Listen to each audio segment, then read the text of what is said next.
Welcome to our Sarasota HubSpot user group. Today we'll be talking about how you can create clear messaging and design an effective website using the Storybrand framework. So today you'll be hearing from me. Hi, I'm Kalina. I'm the Senior Account Manager here at Next to Me. Been using HubSpot for about 3 years, specializing in data-driven campaigns for both email and website. And we have both been trained in the Storybrand methodology. And I am Megan Sullivan. I'm the creative director here at Next to Me. We help to host this Sarasota HubSpot user group, and I've been working in the HubSpot CMS specifically for 5+ years. Built probably close to 150 CMS websites, and passionate about data-driven design and user experience. And then again, like Kalina said, we're all about the Storybrand methodology, which you will hear a ton about today. So thanks for joining. Alrighty, so quick run through of what's in store for you today. We'll start out by talking about what Storybrand is and why it's powerful, and then we'll pop into the 7-part framework and walk through the different pieces that go into the Storybrand. And then Meg will take it away with keys to a Storybrand website, and we'll show you some Storybrand in action and wrap up with a Q&A at the end. All right, so first things first, what is Storybrand? Storybrand is a book written by New York Times bestseller Donald Miller, and he developed this framework as a way for businesses to clarify their messaging using a story-based approach that puts the customer at the center and positions them like as the hero in a story. The main gist here is that marketing really relies on clear communication, and using the Storybrand framework, you can accomplish this. So why is this a powerful marketing tool? Number one is that the human brains naturally prefer stories. So when you rely on the fundamentals of stories to create your marketing messaging, you can make it really easy for customers to understand and see themselves as players in your story. Number two is that it helps to create really clear messaging that is easy to remember and easy to understand, again, so that people can see themselves in your story and ultimately attract and engage the right people to your business. Number three is it's going to shift your focus away from you and onto the customer, which is going to make them feel heard and understood, and therefore more likely to engage with your offer or your product. It's going to make them trust you and feel like you can help them achieve their goals. All right. Okay, so now we're going to go through the 7-part framework. It's introduced as a character. So again, this is going to be the hero, otherwise known as your customer, has a problem, which they, of course, need to solve. They'll then meet a guide, which is going to be your business, who will give them a plan, which is the walkthrough of your solutions. You'll call them to action, so give them the steps to take to start the buying process. And ultimately, you'll help them avoid failure and end in a success. So the first piece here is the character or your customer or the hero. Stories begin by identifying a character who wants something. So in order to create a story that the hero or your customer wants to step into, you need to understand who they are and what they're looking for. The main thing here, and I'll probably repeat this a lot throughout the presentation, is you want to position your customer at the center of the story at all times. This is about them and it's not about you. All right, so once you've identified who the character is, you want to identify the problem that they need to solve. Understanding what your client needs and being able to clearly and succinctly explain what you offer is going to go hand in hand for this piece of it.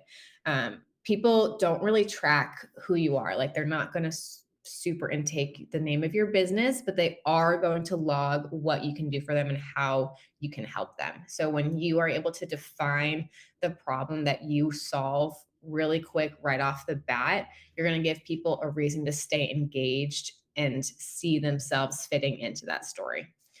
So a couple different types of problems. The first is an external problem. So this is like the tangible issue, probably what they're searching in Google, like maybe I need a new roof, or maybe I need a marketing company.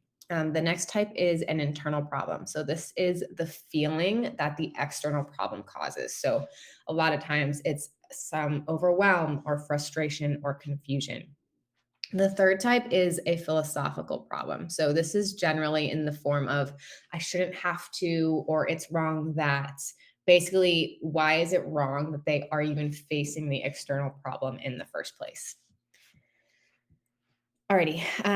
Number 3 is they will meet a guide, which is you and your business. Again, remember the story is about them, the hero or your customer. They're not searching for someone to save them. They're looking for someone to guide them so that they can ultimately save themselves. So when you're positioning yourself as the guide, you'll want to remember to demonstrate 2 things. The first is empathy, so that show them that you understand what they're feeling and you understand what they're struggling with. And then second is authority. You want to let them know that you know how to solve this issue. You've solved it before and your solution works. So this is where you're going to think about like your mission and your purpose statements. Storybrand likes to say, be the Yoda, don't be the Luke Skywalker. Okay, so next step is to give them your plan, give them your solution, show them the steps to take to ultimately find success. Before people are going to feel comfortable making that purchase, they need to understand how. So, how are you going to get them from point A to point B? When you can lay out a simple plan and show them the clear steps that they can take to accomplish their goals, you'll essentially be giving them the stepping stones that make it easy for them to do business with you. The main thing to remember when laying out your plan is they don't need to know every single step. So yeah, there might be 15 actual steps, detailed steps, but you want to stick to giving them like the big 3, the main points. And by keeping it simple, again, you make it easy for them to see how they get from point A to point B. And if you don't, you're going to risk confusing them, making it feel too overwhelming, and ultimately losing the sale.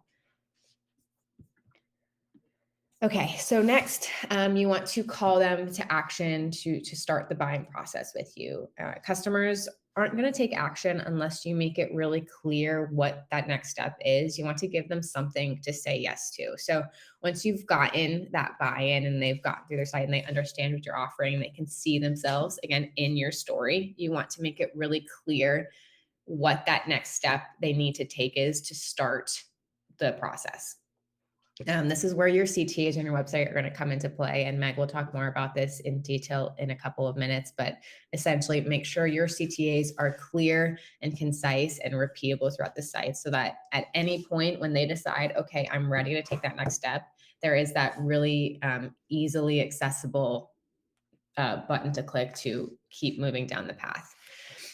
We do recommend having 2 types of CTAs. The first is a direct CTA. So this is when the client is ready to commit, they are on board and they're ready to like buy now or schedule that consult or even just get started. Storybrand likes to call this like the marriage CTA. So again, they're ready for that full commitment. They are totally ready.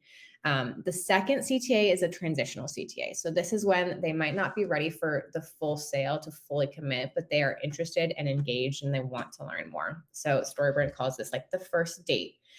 So this might be downloading a free guide, registering for a webinar, essentially just learning more to keep moving down the path. Okay, so next you're going to want to make sure you're articulating what's at stake and how you're going to help them avoid the failure. In stories, heroes are generally compelled to act because there is something at stake. They want to avoid that like tragic ending. So think about what are the negative consequences if they don't do business with you, and remind them of what happens if they don't solve their problem. This will help keep them engaged and just remind them that if they don't solve their problem, they're going to continue feeling that, that overwhelm or that frustration. And then you want to end on a success. So you want to help them envision what their life will look like once they've accomplished their goal or solved their problem. People like stories with a happy ending. So make sure that your messaging kind of brings it full picture and identifies how you are going to positively impact their lives. Help them envision what their life will look like once their problem is solved, and just really paint that clear, happy ending that they can see themselves in. So just kind of to summarize, the full Storybrand framework is ultimately getting to that really clear messaging. There is so much noise in the space. There are so many messages that people are inundated with on a daily basis that it's really easy for people to like check out and ignore and just not really pay attention to your messaging. But you can combat that by creating that really clear messaging that speaks directly to your customer so that you can cut through all that noise and give them a reason to engage and respond and ultimately purchase your offer or your product. Awesome. Thanks, Kalina. And I know that this is all good and well to talk through, and there are a ton of actually awesome assets that we can send you in the follow up of how to, like, in that first slide where she had the fill in the blank of like a character with a problem, that you can actually fill that in the blank for your company and put together a succinct story. So you have this overarching theme of like, this is the story that our business is telling, and that's what you're going to want to cling to and keep consistent in all of your marketing efforts. But today I'm going to talk through, I'm going to have cover two sections for us visual learners of what this looks like in action. And I'm going to start with what this looks like on your website. So how to lay out a website that goes through each of those pieces in the Storybrand methodology. And then I'm also going to talk through some practical examples of what that can look like on a landing page or an email campaign, how to speak directly to your customer and use this concept of making them the hero, what that looks like practically in some marketing efforts. So we're excited about this. With that, I'll get into Storybrand website. And if you guys have attended some office hours, I see some familiar faces in here. This might be some repeated content, but I'm going to talk through 9 different sections that your website should have in order to communicate your business's story effectively. So, section 1, this is like prime real estate on your website, your header section here. And this is everything, like technically we call it above the fold. So before you have to scroll down, the first thing I see when I go to your main domain, what I should see here is obviously your logo. Number 2, and this might seem obvious, but it's surprising how often we see companies that get this wrong, where they use this space to maybe be sort of like kitschy or cutesy or branded terminology. This like main H1 on your site should be a really clear statement of what your customer wants. It should be like very simple. Storybrand talks about this top section, particularly passing the grunt test, where like I can look at this and just like quickly skim over this top section of your website and understand what you do for me, and how it solves a problem that I have in my life. So you can see in this example, that clear statement is bring your outdoor space to life with an aluminum pergola. So I know right away that the aluminum company is going to have something to do with bringing my outdoor space to life with an aluminum pergola. And you can see the messaging there is me is the hero. This is what I want. I want to bring my outdoor space to life. And I want to do that through some sort of pergola or shaded device. The second piece there is having a little descriptor text where you can bring in some of that we language of what you do, how you partner with me, the hero, as the customer to bring my outdoor space to life. So in this example, we help Sarasota and St. Pete homeowners create their dream outdoor living spaces with structure and aluminum pergolas and cabanas. Very clear, very to the point. I have a clear understanding of exactly what this company is going to help me do in my outdoor space. Then this is something that if you have been to these before and heard me speak, you've probably heard me preach on it, but having that clear, direct call to action, like Kalina was talking about, of how to do business with you in the top right corner of your main menu, and then also somewhere above the fold, whether it's left aligned or to the center of the first step for me as a customer to do business with you. Don't make me go digging for how do I get started? Okay, I'm ready for my aluminum pergola. In this example, what I would do now is go ahead and get a consultation. There is some studies that say the human brain needs to see something 8 times before it registers it. So you want to make sure this clear call to action, this first step, is very evident and consistent across your site. Keep this messaging simple and direct. Get a consultation. A lot of times with this main call to action, people will say, get a consultation, schedule a visit, let's chat. And what happens then is you kind of waste my calories trying to understand what's the difference between all these call to actions when a lot of times they all lead to the same contact page.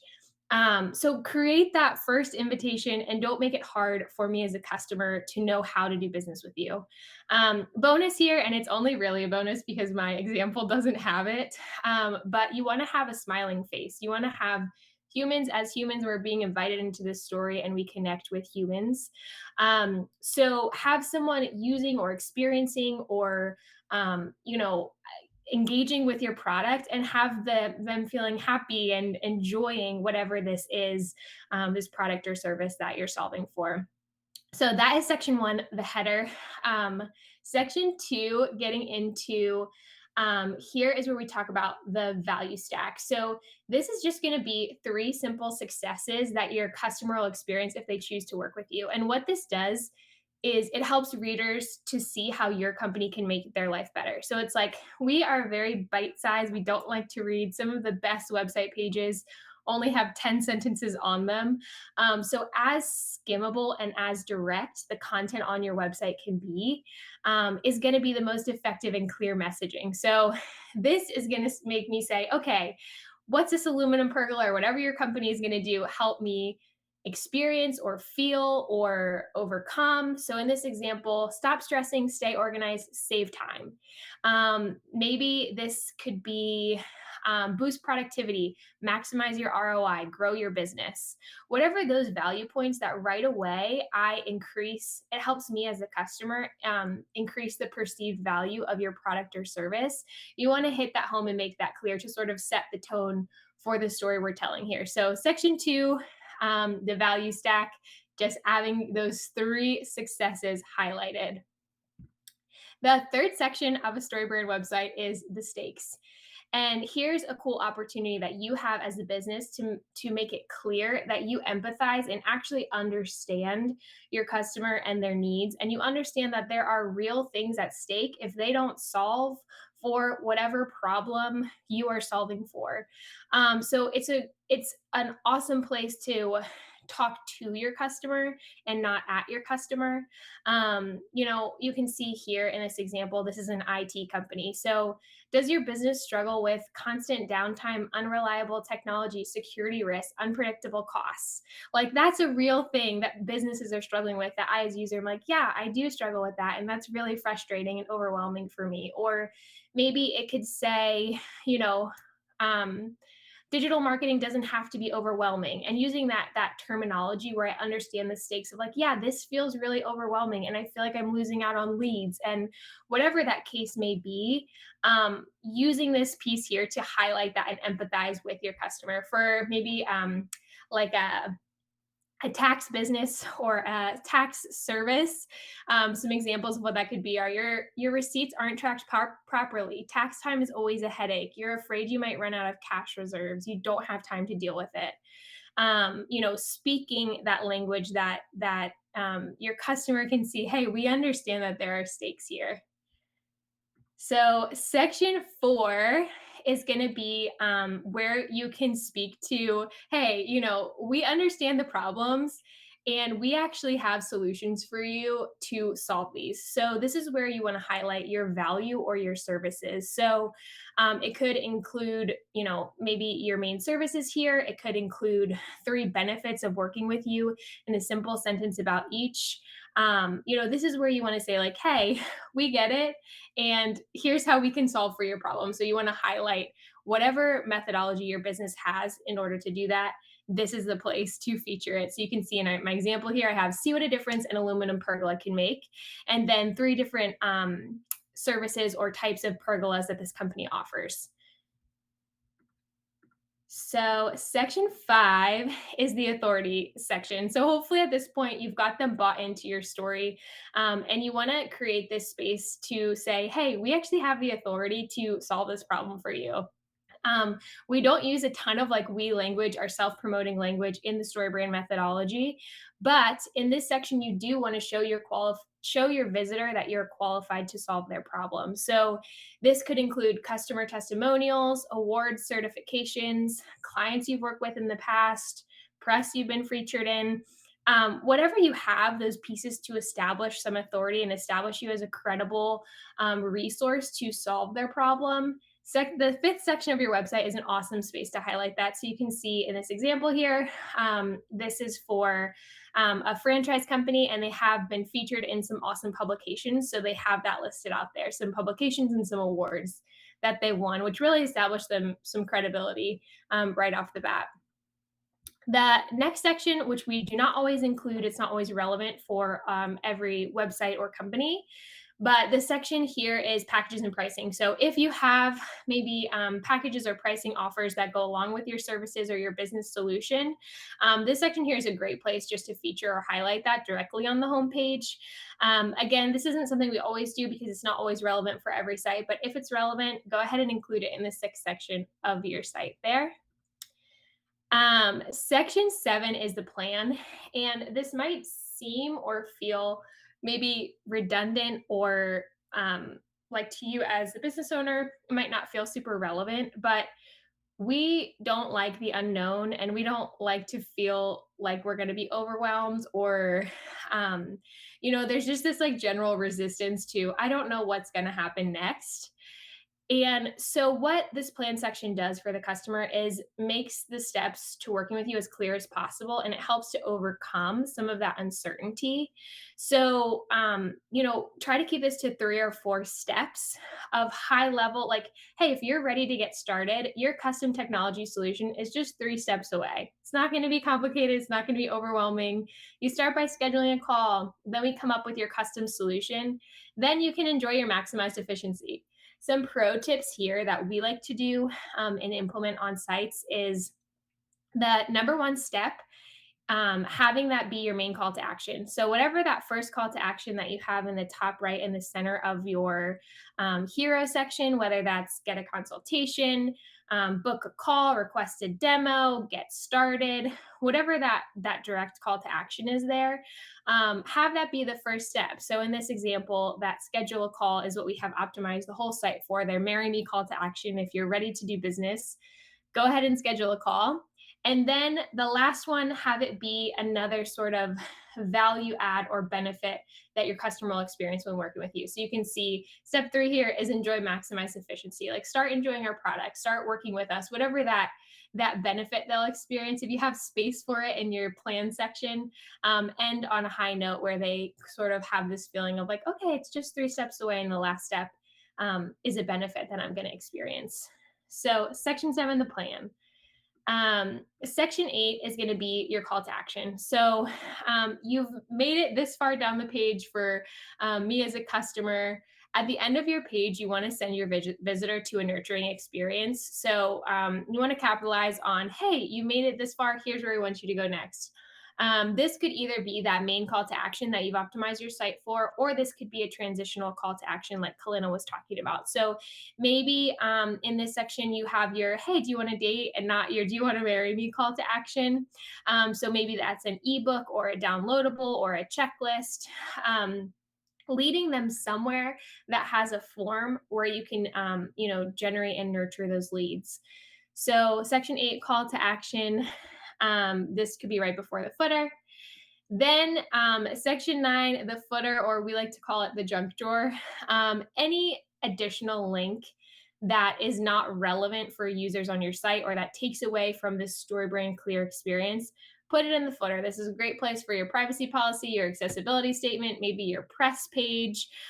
Some of those pages that have more we language, it's not as relevant for a user to directly engage or interact with. The footer is an awesome place for that.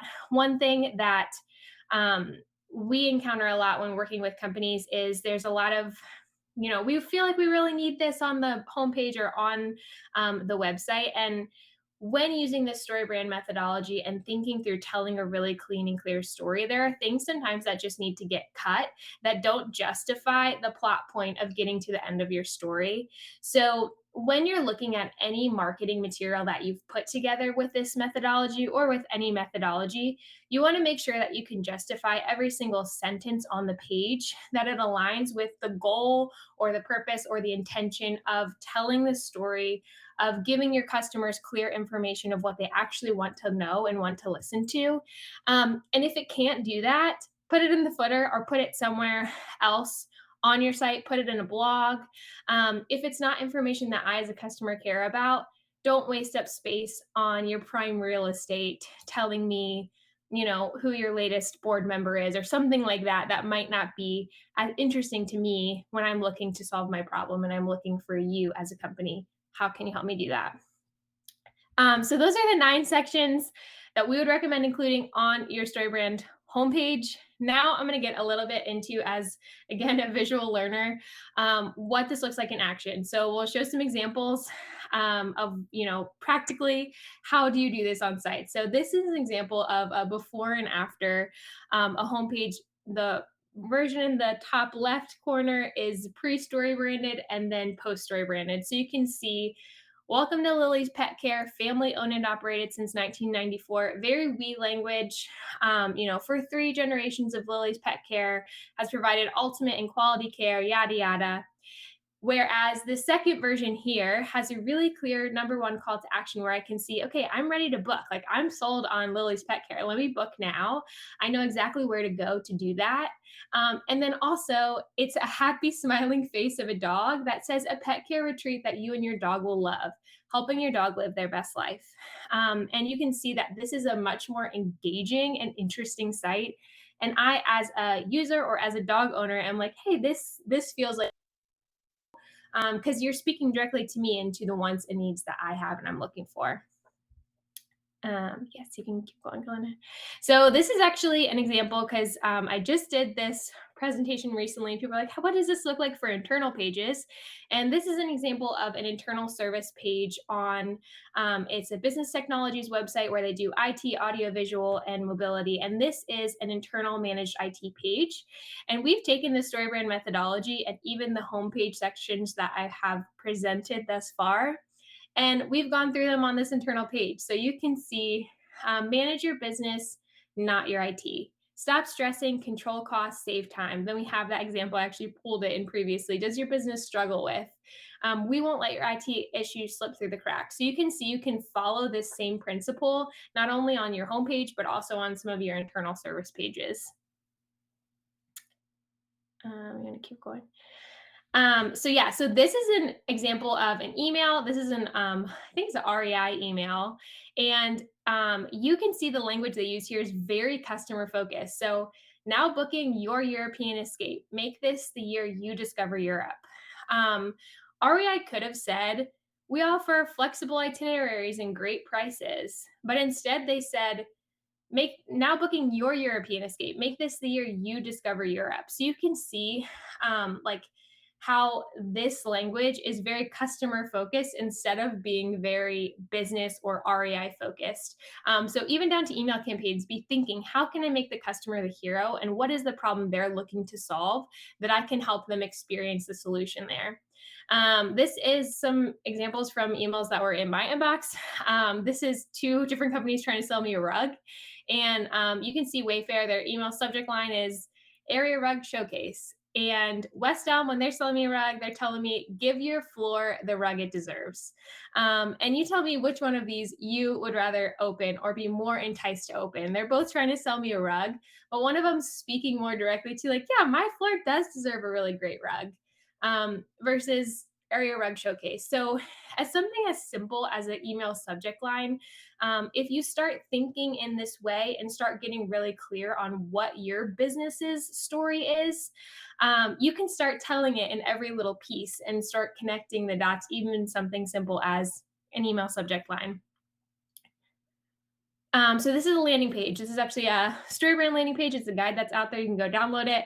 A marketing report. You can see this landing page, same concept. Get a custom marketing plan that grows your business. You need a marketing plan that you feel confident in. Take the 10-minute assessment and you'll get a free customized marketing plan that will generate more revenue for your business. Take the free assessment. Most businesses don't have a marketing plan they feel confident in. And that is their stake section there. Most businesses don't, and you might be a business saying, yeah, I don't have a marketing plan that I feel confident in. And that's really clear messaging that you can use, even down to creating just one-off landing page for your paid ads, or your campaigns there. And I think that might be the last one I have. Glenn, are there? Okay, awesome. So with that, we will jump right into question and answer. I know we have a little bit of time here. So if you guys have any questions about Storybrand, about how to use this effectively, or any questions in general, we would be so happy to answer them. We'll keep our eye on the chat, or if you want to hop on, turn your mic on and ask us directly, we'd love to be here to answer any questions you have.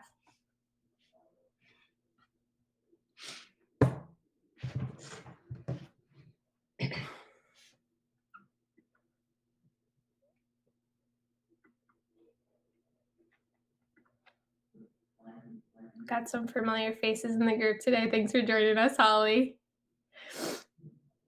Jennifer as well. I guess to get us off started, Meg, if I had here's one. What area, let me move my screen. What areas of data are you looking at to make certain changes? So you can kind of, data, the thing to remember when you're thinking about data is it's really about the full picture. So if you have a website and you want to do kind of like a rebrand and implement the Storybrand framework, the first thing you want to take a look at is identifying like what your main offer pages are, so that you can again get really clear about what you're providing and make sure that those are the CTAs. So doing some internal work at what is our main offer and what are some of those transitional offers, because that'll help you kind of set up the framework. You can also look at how much time people are spending on your page or where people are clicking at the most, again, to give you an insight into how users are interacting with your site, so you can make some of those data-driven decisions. Yeah, and I would say if you're looking for like an actionable place to start, if you don't have a main or direct call to action on your site where it's like really clear, like book now or register or sign up or schedule, that's a super effective, simple change that you can go make on your website today, and start looking at the numbers and seeing, hey, am I getting more qualified leads because people know exactly how to start doing business with me? And start tracking those numbers and start thinking through, how can I make some of these changes even on your homepage? Like, hey, maybe your hero section, maybe you look at your H1 and you're like, this isn't actually super clear what we do as a business. And you can start making some of those changes and then looking at the data and see how that affects your site as a whole. So those can be some great places to start trying to play with implementing this. Send an email with a different subject line and send an email with a more story branded subject line and see which one performs better. And then start working from there to get your messaging more and more aligned with your customers. See, Jennifer asks, I've come across a few articles about Storybrand that say to remove the villain. What are your thoughts? So there's no real like villain section necessarily in the Storybrand framework. It's more of sort of like the struggle, or I've heard Storybrand talk about the villain, which is interesting. In if you as a company are presenting yourself as a hero, so if you're like, we, we deliver quality, trusted products, yada yada. What you're doing is sort of creating this tension because there's only one real like hero in the story. So if you as a company are presenting yourself as the hero, and me as a customer, I'm thinking of myself as the hero, you kind of create this tension almost where I'm like, I'm going to get the best deal out of them. Like I want them to give me the best lowest price. And you as the company is kind of like, I want to get the most money out of you. Like you create this like villain tension almost when you present yourself as the company as the hero, instead of presenting yourself as the guide that's lifting up the customer as the hero. So I have heard them talk about that, which makes sense. But yeah, we don't speak directly a ton to like the villain necessarily, more so as like, here are your pain points, here are the pieces that like you're struggling with, here's the empathy statements where we can say like there are real stakes of not working with us, there's real cost, which could be the villain. And they might talk about the villain in the Storybrand book a little bit, but that's sort of how we present it practically on marketing assets. Great questions though, guys.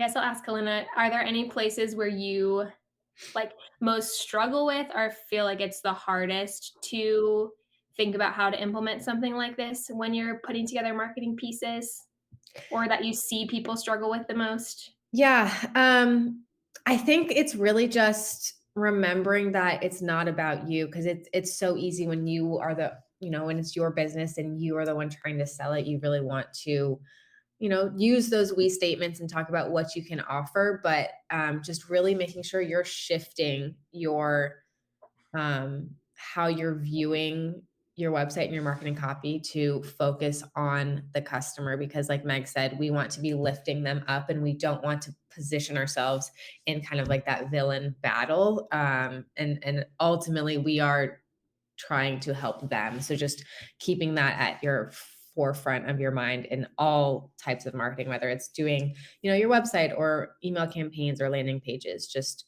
make sure you keep reminding myself, am I presenting this in a way that positions the customer at the center of the story?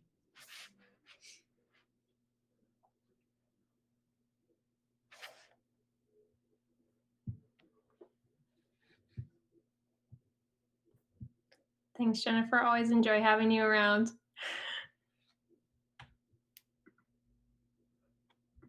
We'll stay and hang out if anyone else has any questions. We also love to talk about this stuff. So, Clint and I can pop our emails into the chat if you guys have any questions about wanting us to take a look at your website specifically or any of your assets and give you any feedback from a Storybrand perspective. We would be happy to get in touch and provide you as much support as possible.